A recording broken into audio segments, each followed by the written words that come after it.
તમને શું સુગરની બીમારી છે? સુગરની બીમારી માટે બેસ્ટમાં બેસ્ટ ઈલાજ છે, એના માટે ઈલાજ છે અમૃત.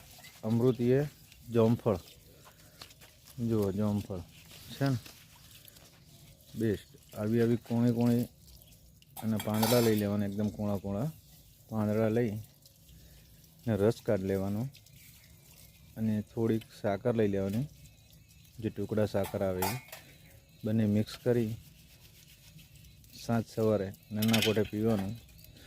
શુગર છે, પેટના ફેટ વધે છે, એમાં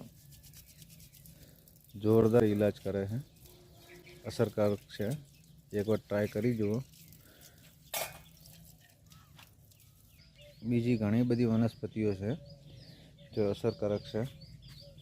જો એક આ છે, આની અંદર કેન્સરનો ઈલાજ છે. આ જે એના લાલ ફૂલ દેખાય છે, જેમ ગરમી નીકળશે એમ ગુલાબ જલ્દી વિકાસ થશે. એક આ બાજુ તૈયાર કરી છે.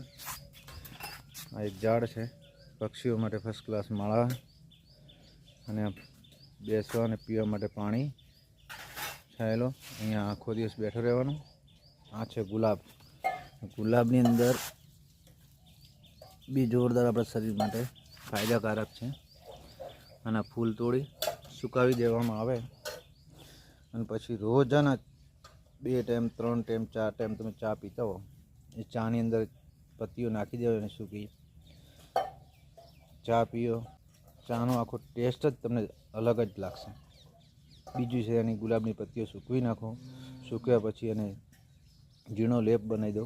લેપ બનાવ્યા પછી દાડામાં 2 ટાઈમ સવાર ને સાંજે તમારા ચહેરા ઉપર લગાવો અને પછી તમારા ચહેરાનો ગ્લો દેખો તમે, એકદમ વ્હાઈટ, બ્લેક દાગા, ખીલ, ચિકાસ એ બધી દૂર થઈ જશે. મળીએ નેક્સ્ટ વિડીયોમાં દોસ્તો. ચલો તારે.